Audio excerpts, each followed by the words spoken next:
அனைவருக்கும் கோபிநாத்தின் அன்பு வணக்கங்கள் நண்பர்களே. தீபாவளிக்கு முந்தைய நாள் ஏற்றப்படக்கூடிய ஒரு முக்கியமான தீபம் அப்படின்னா யம தீபம் அப்படின்னு குறிப்பிடப்படும். அந்த யம தீபம் ஏற்றுவதற்கான நாள் இந்த மாதம் 19ஆம் தேதி அன்று மாலை நாம் ஏற்ற வேண்டிய தீபம் தான் யம தீபம். மறந்துடாதீங்க, உங்கள் நண்பர்களுக்கும் தெரியப்படுத்துங்க. இதனுடைய சிறப்பு என்ன? யம தர்மராஜனை மகிழ்விப்பதற்காக ஏற்றப்படக்கூடிய தீபம் அப்படின்னு சொல்லப்படும். வீட்டில் துர்மரணம் ஏற்பட்டுக்கிட்டே இருக்குது அப்படிங்கிற பட்சத்தில், விபத்துகள் அடிக்கடி ஏற்படுகிறது அப்படிங்கும்போது அதெல்லாம் இருக்கக்கூடாது அப்படின்னு நம்ம நினைக்கிறோம். அப்படிங்கிற பட்சத்தில் குடும்பத்தில் இருக்கவங்க எல்லாம் ஆரோக்கியமாக இருக்கணும், இந்த மாதிரி துர்மரணங்கள் ஏற்படக்கூடாது அப்படின்னா இந்த யம தீபத்தை ஏற்றுவது சிறப்பானது அப்படின்னு சொல்லுவாங்க. அந்த வகையில் யமதீபத்தை ஏற்றுவதன் மூலமாக நம்ம குடும்பம் நல்ல வளர்ச்சி அடையும், தொழிலில் ஒரு பெரிய முன்னேற்றம் ஏற்படும் அப்படின்னு சொல்லுவாங்க. சொத்து நிறைய சேரும் அப்படின்னு சொல்லுவாங்க. குடும்பத்தில் யாருக்கேனும் திருமணத்தடை இருக்குது அப்படின்னா அந்த திருமணத்தடை அப்படிங்கிறது நீங்கும் அப்படின்ட்டு குறிப்பிடப்படும். அதனால் பார்த்தீங்க அப்படின்னா இந்த யமதீபத்தை மறக்காமல் ஏற்றணும் அப்படின்னு சொல்லுவாங்க.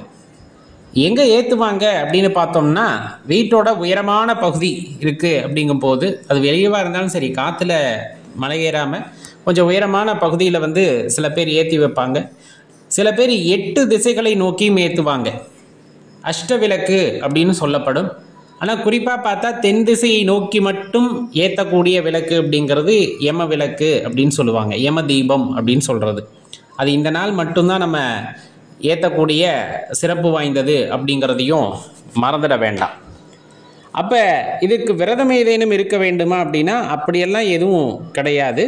நம்ம மாலை நேரத்தில், தீபாவளிக்கு முதல் நாள் மாலை நேரத்தில் நம்ம வீட்டோட உயரமான பகுதியில் வைத்து ஏற்றினால் போதும். இதில் இந்த கூட்டு எண்ணெய், முக்கூட்டு 5 கூட்டு அப்படிங்கிற மாதிரி எண்ணெய்களை எல்லாம் பயன்படுத்தி ஏற்றுவதை தவிர்த்து கொள்வது நல்லது. நல்லெண்ணெயை மட்டும் பயன்படுத்தி இந்த விளக்கை ஏற்றுவது ரொம்ப சிறப்பான விஷயமா இருக்கும் அப்படின்ட்டு ஞாபகம் வச்சுக்கோங்க. அதே போல் நம்ம குடும்பத்தில் ஏதேனும் துர்மரணங்கள் ஏற்பட்டு இருந்தது அப்படிங்கிற பட்சத்தில் இந்த யம தீபம் ஏற்றுவதனால பார்த்திங்கன்னா அவங்களுடைய ஆத்மா சாந்தி அடையும் அப்படின்ட்டு சொல்லுவாங்க. அதனால் மறக்காமல் இந்த யம தீபத்தை ஏற்றுறது சிறப்பு.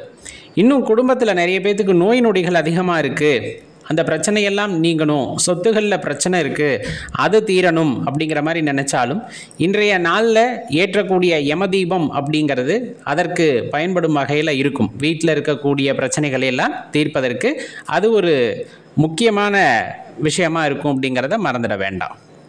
அப்போ அகல் விளக்கில் நல்லெண்ணெய், அப்படி இல்லைன்னா நெய் ஊற்றி தெற்கு திசை நோக்கி ஏற்றுங்க. 8 திசைகளும் ஏற்றுறனாலும் ஏற்றலாம் அப்படிங்கிறத மறந்துட வேண்டாம். ரொம்ப முக்கியமான விஷயம் அப்படின்னு பார்த்தோம் அப்படின்னா, அதுவாக மலை ஏறணும், நம்மளா மலை ஏற்றக்கூடாது அப்படிங்கிறதையும் பார்த்துக்குங்க, மறந்துட வேண்டாம். தீபாவளிக்கு முதல் நாள் மாலை நேரத்தில் ஏற்றக்கூடியது தான் இந்த யம தீபம் அப்படிங்கிறது. இந்த ஆண்டு யாரும் மறந்துடாமல் ஏற்றுங்க. முன்னோர்களுடைய ஆசையும் கிடைக்கட்டும், யம தர்மராஜனுடைய அந்த ஆசீர்வாதமும் உங்களுக்கு கிடைக்கட்டும். எல்லாம் அந்த இறைவனுடைய பரிபூர்ணமான அருளும் உங்களுக்கு கிடைக்கட்டும். நன்றி, வணக்கம்.